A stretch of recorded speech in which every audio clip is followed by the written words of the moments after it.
आदित्यम संस्कृत के इस क्लास में आपका स्वागत है। इस क्लास में हम लोग कक्षा 10 के जो संस्कृत की पाठ्य पुस्तक है पीयूषम द्वितीयो भागः, उसके अष्टमः पाठः 8वें अध्याय कर्मवीर कथा के अभ्यास कार्य का अध्ययन करेंगे।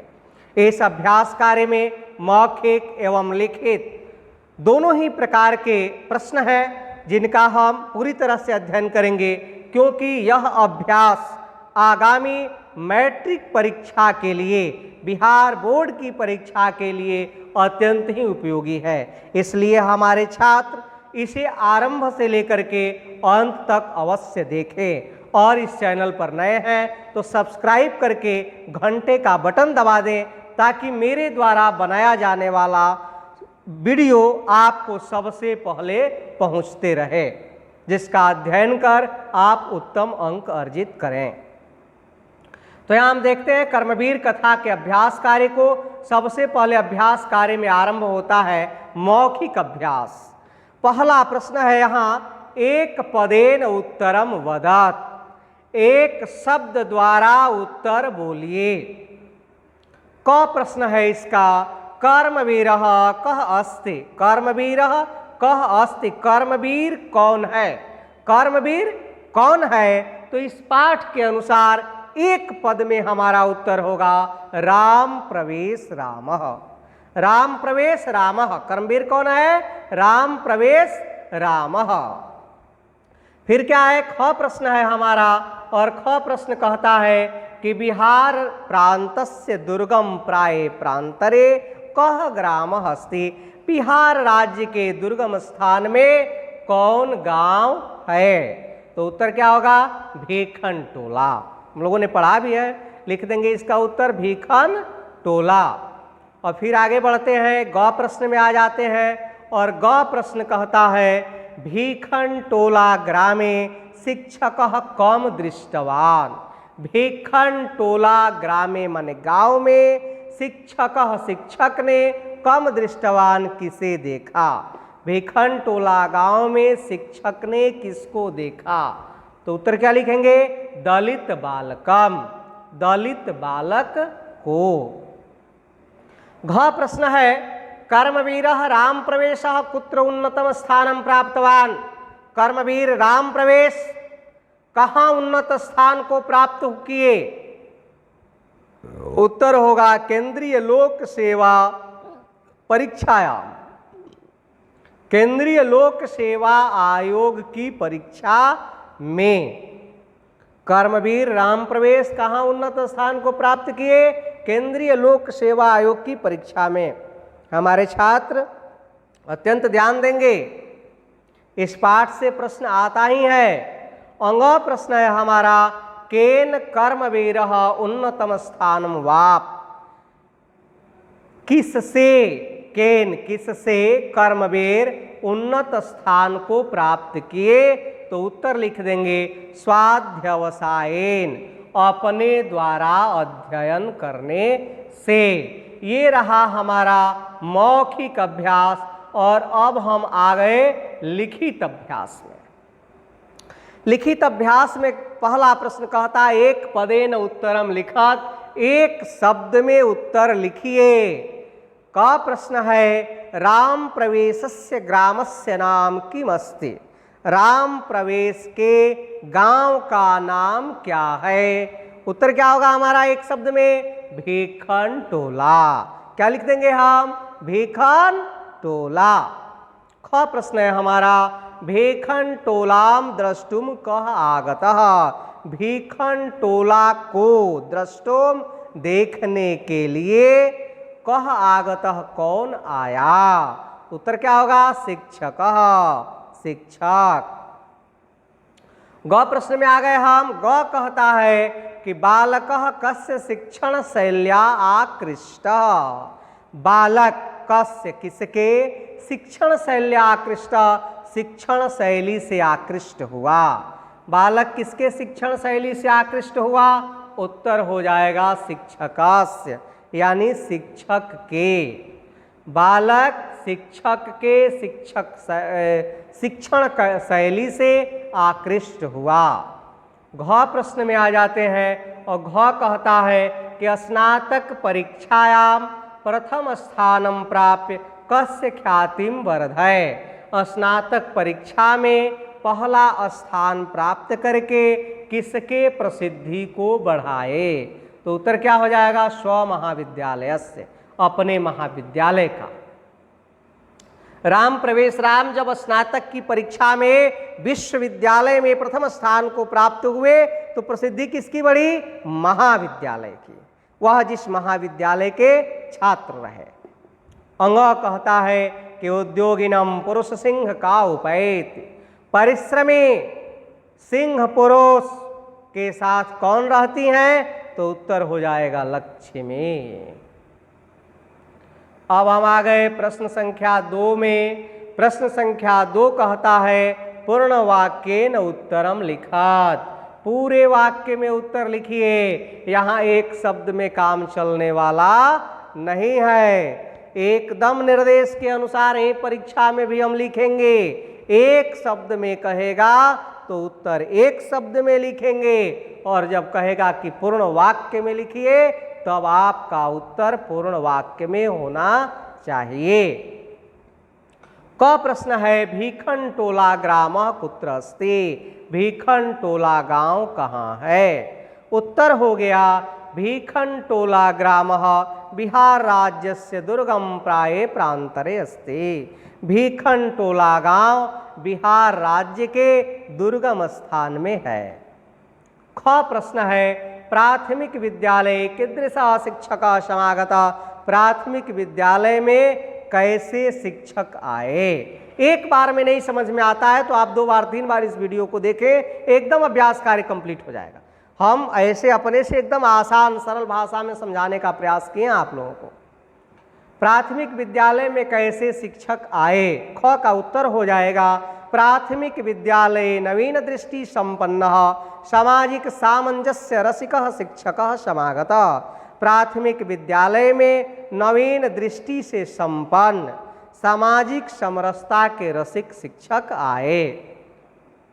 आगे हो गया हमारा ग प्रश्न कहता है शिक्षकः कम शिक्षितुम आरभत। शिक्षक किसको शिक्षा देना आरंभ किए।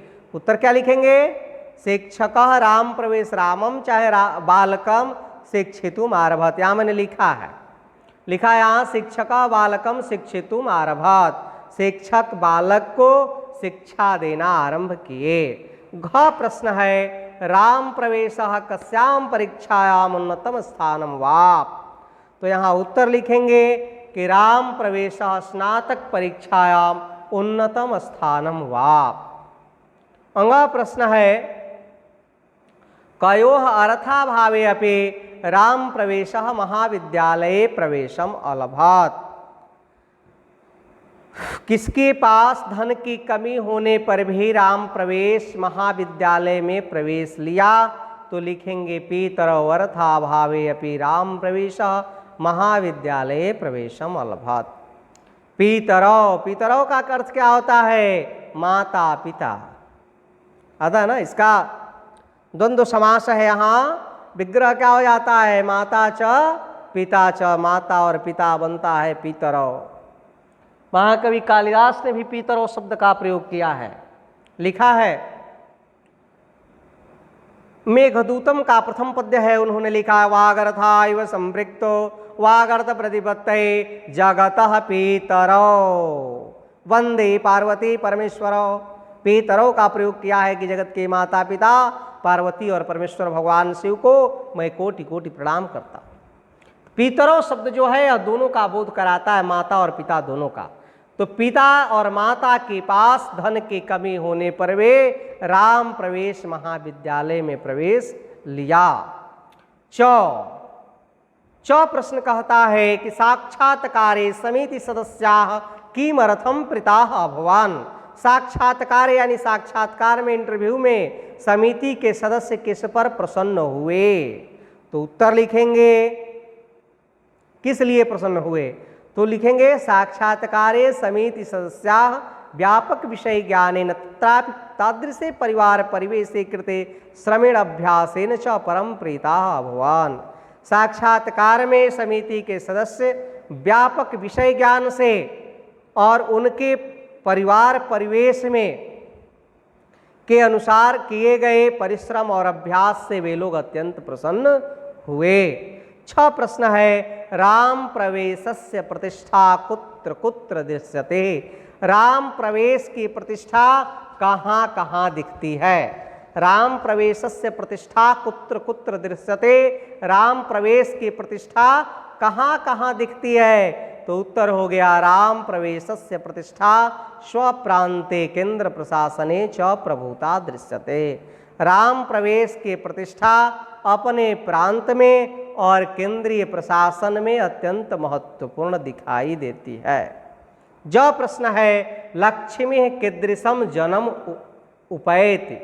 लक्ष्मी जो है, लक्ष्मी उद्योगिनम सिंह पुरुषम उपैति। कह रहे कि लक्ष्मी कीदृशम जन्म, कैसे लोगों का उपैति साथ रहती हैं, कैसे लोगों के साथ रहती हैं?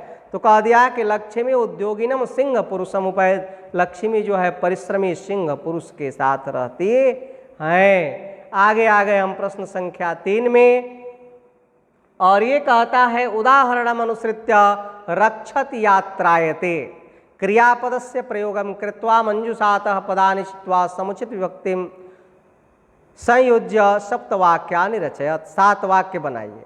कह रहे कि उदाहरण का अनुसरण करके रक्षति यात्रायते क्रियापद का प्रयोग करके मंजूषा से चून करके, शब्दों को चुन करके उचित विभक्ति लगा करके 7 वाक्य बनाइए। तो मंजूषा देखना होगा तो आप अपनी पाठ्य पुस्तक में देख लेंगे। उस मंजूषा को मैं यहाँ नहीं लिखा, उदाहरण को लिख दिया हूँ और उससे बनने वाले उत्तर को लिख दिया हूँ। तो उदाहरण वहाँ लिखा है, गृहम सूर्यस्य आतपात मेघस्य वर्षणात् च त्रायते। घर जो है सूर्य के गर्मी और बादल के बरसात से रक्षा करता है। पिता पुत्रम विघ्नात् रक्षते, पिता पुत्र की विघ्न से रक्षा करता है। एक में त्रायते लगा, यहाँ त्रायते, और दूसरे में क्या लगा, रक्षाति। और यहीं त्रायते और रक्षति लगा करके हम लोगों को वाक्य बनाना है। तो यहाँ उत्तर 7 वाक्य कहा बनाने के लिए, प्रश्न में 7 वाक्य मैंने बना दिया। पहला बना दिया, रमेश चौरात् त्रायते। रमेश चोर से क्या करता है, रक्षा करता है। वैद्य रोगात् त्रायते, वैद्य जो है रोग से रक्षा करता है। सैनिक आतंकवादिनः रक्षते, सैनिक आतंकवादी से रक्षा करते हैं। देवदत्ता करीमम पापात् त्रायते, देवदत्त करीम को पाप से बचाता है, रक्षा करता है। शैलेशः देवस्य देशस्य प्रहरी अस्ते, शैलेश जो है इस देश का प्रहरी है।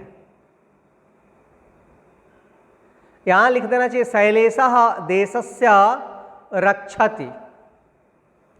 शैलेश जो है देश की क्या करता है, रक्षा करता है। यहाँ लिख देंगे शैलेशः देशस्य, यानी देश की, और क्या हो जाएगा, रक्षति। यहाँ तो लिख लेंगे, लिखने में असुविधा हो रही है, और ये रक्षति हो जाएगा। शैलेशः देशस्य रक्षति, शैलेश देश की क्या करता है भाई, रक्षा करता है, रक्षति। इसको जो है छोड़ देना है, क्योंकि रक्षति और त्रायते लगाकर ही बनाना है। 6वां जो है इससे बन जाएगा, धर्मात्मा सज्जनान दोषात् त्रायते। धर्मात्मा सज्जनों की दोष से रक्षा करते हैं। और फिर हो गया, प्रहरी गृहम चौरात् रक्षते। प्रहरी जो है पहरेदार, घर की चोर से रक्षा करता है। इस प्रकार से चुन करके मुख्य यही था कि जो क्रियापद है ये त्रायते, त्रायते, रक्षति, त्रायते, यानी इस क्रियापद के जगह पर रक्षति या त्रायते होना चाहिए। आगे अब हम आ गए प्रश्न संख्या 4 में, और ये कह रहा है 4था प्रश्न हमारा कि निम्नांकिता नाम समस्त पदानाम विग्रहम कृत्वा समासाने लिखत। कह रहा है कि नीचे लिखे गए समस्त पदों का विग्रह करके समास का नाम लिखिए। तो क प्रश्न क्या है हमारा, अकृत काल क्षेप। क्या है, अकृत काल क्षेप समस्त पद है, ये समस्त पद कहलाएगा। इसका समासिक विग्रह क्या हो जाएगा? न कृतः कालस्य क्षेपः येन सह। और कौन समास हो गया? बहुव्रीहि समास। वैसे ही ख प्रश्न है पुस्तकागारम, ये समासिक पद है, इसका समासिक विग्रह होगा पुस्तकानाम आगारे। और समास कौन हो जाएगा? तत्पुरुष समास। ग प्रश्न है स्नातक परीक्षायाम, समासिक पद है, इसका समासिक विग्रह लिखना है, क्या लिख देंगे? स्नातकस्य परीक्षायाम। यहाँ भी तत्पुरुष समास होगा। फिर हम आ जाते हैं कहाँ? घ पर। ओम घ पर आ गए। घ कहता है दलित बालकम, समस्त पद है, इसका समासिक विग्रह क्या लिख देंगे? दलितः च असौ बालकः ताम। कौन समास हो गया? कर्मधारय। अंग में दिया क्लिष्ट जीवनाह, क्लिष्ट जीवनाह सामासिक पद है, इसका समासिक विग्रह हम क्या लिखेंगे? क्लिष्टम जीवनम येषाम ते। और इसमें कौन सा समास होगा? बहुव्रीहि समास। च प्रश्न है, च जो शब्द दिया है समासिक पद हमारा वह क्या है? नवीन दृष्टि संपन्न, नवीन दृष्टि संपन्न। इसे समासिक विग्रह लिखेंगे नवीना दृष्टि है यथा संपन्न। और कौन समास हो जाएगा? ये तत्पुरुष समास। फिर छ हो गया। छ कहता है कि सामाजिक सामरस्य संपन्न, ये समासिक पद हो गया। और इसका समासिक विग्रह लिखेंगे तो क्या लिखेंगे? सामाजिके सामरस्य संपन्न। और ये हो जाएगा तत्पुरुष समास। और फिर ज है स्वाध्याय निरतः, इसका समासिक विग्रह होगा स्वाध्याय निरतः। और इसमें समास कौन सा हो जाएगा? तत्पुरुष समास। अब आ गए हम पांचवें प्रश्न पर। और पांचवा प्रश्न हमारा जो है कह रहा है पठित पाठम अनुसृत्य निम्नलिखित पदानाम पर्याय रूपाणि लिखत। पठित पाठ का अनुसरण करके निम्नलिखित पदों के पर्यायवाची रूप लिखें। हिंदी व्याकरण में भी आप लोगों ने पर्यायवाची शब्द पढ़ा होगा। हम आपके सिलेबस के अनुसार जो 9th-10th में पढ़ना है उसके हिंदी व्याकरण का भी अध्ययन कराएंगे। संस्कृत व्याकरण तो लगभग आपके सिलेबस के अनुसार कंप्लीट है। संधि, समास, कारक, उपसर्ग, प्रत्यय, जो भी वर्णोच्चारण है वह सब पढ़ा दिया है मैंने। अनुवाद बनाने की विधि भी बता दिया हूँ। तो पठित पाठ का अनुसरण करके निम्नलिखित पदों का पर्यायवाची रूप लिखें। एक उदाहरण दिया है जैसे पुस्तकालय, तो पुस्तकालय का क्या लिख देंगे? पुस्तकागारम। एक चीज ध्यान देंगे, ये कहता है कि पठित पाठ का अनुसरण करके, जो हम लोगों ने पाठ पढ़ा है अभी, कौन? कर्मवीर कथा, उसी पाठ के आधार पर समानार्थी शब्द लिखना है, पर्यायवाची शब्द लिखना है। अब प्रश्न यहाँ क्या दिया? कठिन जीविता, तो उसमें पद आया है क्या? क्लिष्ट जीवना, ये उत्तर होगा। ख लिखा अकृत समय नाशः, तो इसका पर्याय क्या हो जाएगा? अकृत काल क्षेपः। ग लिखा है क्षमता, तो क्षमता का क्या हो जाएगा? सामर्थ्य। घ लिखता है जनप्रिय, तो जनप्रिय का पर्याय पद क्या हो जाएगा? लोकप्रिय। आकर्षकम, आकर्षकम का पर्याय पद होगा आवर्जकम। च कहता है संलग्न, संलग्न का पर्याय पद क्या हो जाएगा? तत्परः। परिश्रम का पर्याय पद क्या हो जाएगा? अध्यवसायः। धनाभाव का पर्याय पद अर्थाभावः। सावधान मनसा का पर्याय पद सावहित चेतसा। और सद्य आकर्षकेण का पर्याय पद हो जाएगा शीघ्र आवर्जकेण। इस प्रकार से जो है ये पर्याय पद हुए। तो हम लोग अष्टमः पाठः कर्मवीर कथा के अभ्यास कार्य का पूर्ण अध्ययन कर लिए। समझ में आया? लाइक करके अवश्य संकेत करें। लाइक करना न भूलें, लाइक करने में भी आप लोग संकोच करते हैं। लाइक कीजिए ताकि लगे कि नहीं हम जो पढ़ा रहे हैं वह पूरी बात आपको बढ़िया से समझ में आ रही है। शेयर कीजिए, अन्य बच्चे भी इसका लाभ उठाएं। परोपकार के लिए ही हम लोग जीवन धारण किए हुए हैं। शेयर कीजिए। कोई समस्या हो कमेंट करके पूछिए। और चैनल को सब्सक्राइब नहीं किए हैं तो सब्सक्राइब करके जुड़िए, लोगों को जोड़िए। परीक्षा में बढ़िया अंक अर्जित कीजिए। इसी शुभकामना के साथ फिर हम 9वां पाठ के साथ आपसे मिलेंगे। तब तक के लिए बहुत बहुत धन्यवाद। शुभकामना।